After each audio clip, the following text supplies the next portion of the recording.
Apalagi setelah Gubernur DKI Jakarta Bapak Anies Baswedan mendukung kegiatan mereka dan juga Menparekraf Bapak Sandi Uno ingin memberikan beasiswa kepada salah satu dari anak-anak SCBD ini, tapi beasiswa itu malah ditolak. Namun sekarang, hanya dalam hitungan hari, bahkan jam, seseorang bisa menjadi terkenal. Misalkan, kita hanya perlu mengupload satu konten yang dianggap lain daripada lain, bahkan cenderung memicu kontroversi ya. Nah, dengan konten ini, bisa jadi hari ini upload, besoknya itu sudah jadi viral. Biasanya yang muncul dengan cepat ke permukaan akan cepat pula tenggelam di kedalaman. Biasanya ya, mereka yang namanya cepat terkenal, cepat pula redupnya. Nah, di Indonesia ini sudah ada dan bahkan banyak ya contohnya.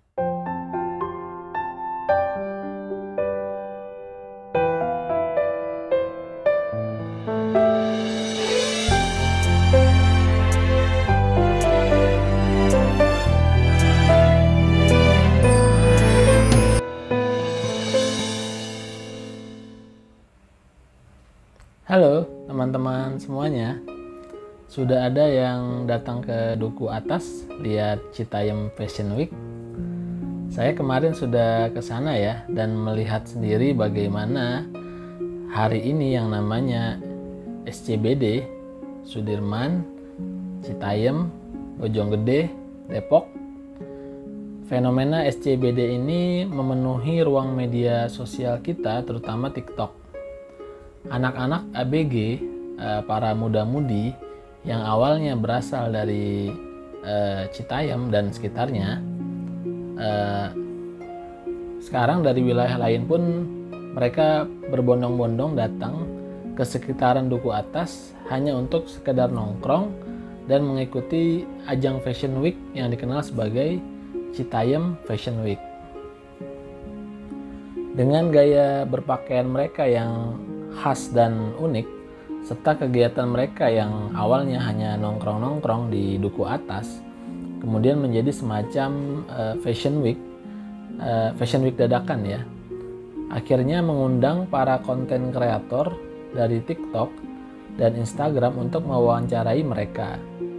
Nah, dari wawancara inilah jawaban-jawaban mereka yang agak nyeleneh dan menghibur membuat mereka menjadi viral di media sosial. Apalagi setelah Gubernur DKI Jakarta Bapak Anies Baswedan mendukung kegiatan mereka dan juga Menparekraf Bapak Sandi Uno ingin memberikan beasiswa kepada salah satu dari anak-anak SCBD ini, tapi beasiswa itu malah ditolak. Fenomena SCBD ini pun semakin terkenal tidak hanya di media sosial tapi juga di media TV dan sebagainya. Tak lama setelah itu, muncullah beberapa nama yang menjadi ikon dari fenomena SCBD ini dan mereka bisa dibilang sebagai artis TikTok yang saat ini sedang viral. Kita tahu ya, mereka adalah Bonge, Kurma, Roy, dan JJ dengan slogan khasnya Slebeo. Nama-nama ini mendadak artis setelah beberapa influencer ada yang mengundang mereka ke podcast, mengajak collab bareng untuk konten mereka.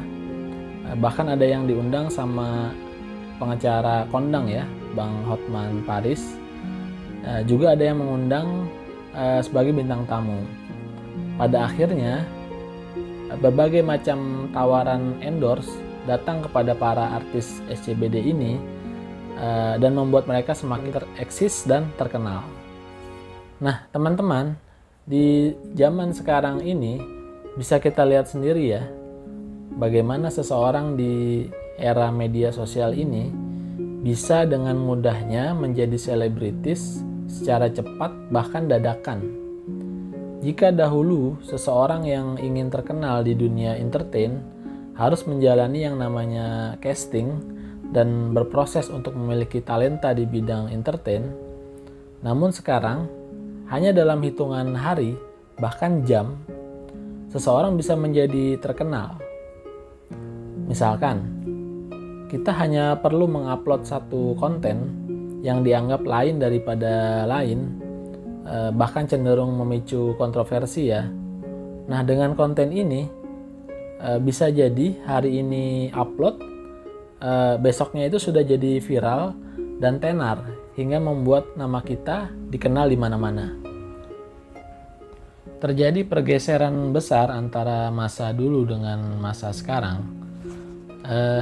Jika teman-teman sudah ada yang melihat konten saya sebelumnya yang berjudul Penikmat Berita Buruk Itu Bernama Kita, di dalam konten itu ya, saya menyinggung bagaimana di zaman dahulu hanya orang besar yang terkenal yang bisa memberi pengaruh pada orang banyak. Contohnya Ratu Victoria dari Inggris, yang pada masanya dialah orang yang memberi pengaruh pada bidang fashion baju pernikahan. Tapi sekarang dengan adanya platform media sosial, orang yang awalnya biasa-biasa saja seperti ABG Citayam ini ya, mereka pun bisa menjadi semacam trendsetter dalam hal berbusana bagi para pengikutnya setelah nama mereka mendadak viral atau mendadak artis di dunia TikTok. Nah, akan tetapi apakah menjadi artis, apalagi yang namanya artis dadakan, cocok untuk semua orang, dan apakah mereka siap untuk menerima resiko-resiko ke depannya? Ada beberapa resiko saat seseorang menjadi terkenal ya teman-teman. Salah satunya adalah kembalinya keluarga atau saudara atau apapun lah itu yang mungkin selama ini tidak peduli dengan kehidupan orang itu, namun karena namanya sudah populer, akhirnya si keluarganya ini kembali mendekati dia, dan biasanya hubungan masa lalu dengan keluarga tersebut tidak baik ya, dan mereka tahu asal-usul serta kejelekan dia di masa lalu, yang pada akhirnya jika mungkin hubungan mereka menjadi lebih tidak baik lagi setelah menjadi terkenal, keluarga ini pun bisa dengan mudah mengeksposnya ke media dan akhirnya menjadi konsumsi publik. Selanjutnya, menjadi artis dadakan ibarat buah yang manis yang akan selalu dikerubungi banyak lalat. Saat seseorang menjadi tenar dan mendapat banyak tawaran serta uang, pasti akan banyak yang mendekati, bahkan mendadak berpura-pura baik kepada dia, entah itu teman, keluarga, kerabat, dan lain-lain. Dengan tujuan yang tidak baik, karena mungkin mereka cuma ingin memanfaatkannya saja, sampai akhirnya bila dia sudah tidak berjaya, akhirnya dia pun akan ditinggal begitu saja. Habis manis sepah dibuang ya. Kemudian menjadi terkenal juga harus siap dengan kritikan, bahkan omongan yang pedas. Ada ungkapan begini, jika kamu tidak kuat dengan hembusan angin yang kencang, maka janganlah kamu menjadi pohon yang tinggi. Jika kamu tak kuat dengan panasnya api, maka janganlah bermain di dekat api. Di era sosial media seperti saat ini, saat orang lain yang bahkan tidak kita kenal sama sekali akan dengan mudahnya memberi kritikan bahkan cacian yang pedas hanya dengan mengetik jempol mereka di kolom komentar. Berbagai macam komentar netizen pun bisa dilihat oleh orang banyak ya. Maka para artis ini, terutama mereka yang menjadi artis secara instan, harus benar-benar siap dengan resiko itu. Nah, bicara soal kritikan pedas netizen ya teman-teman. Jangankan mereka yang sudah menjadi artis, saya saja yang bukan siapa-siapa, cuma orang biasa-biasa saja, dengan konten Danura Lubis yang sangat sederhana ini, sudah ada komentar yang mengkritik soal konten yang saya buat. Dan akhirnya memang kita harus siap di era sosial media seperti sekarang ini. Orang lain bebas saja untuk berkomentar, suka ataupun tidak suka, kita harus bisa menerima itu ya teman-teman. Terakhir, biasanya yang muncul dengan cepat ke permukaan akan cepat pula tenggelam di kedalaman. Biasanya ya, mereka yang namanya cepat terkenal, cepat pula redupnya. Nah, di Indonesia ini sudah ada dan bahkan banyak ya contohnya. Teman-teman mungkin tahu ya, jauh sebelum adanya TikTok di tahun 2010, kita tahu ya, yang namanya Sinta dan Jojo.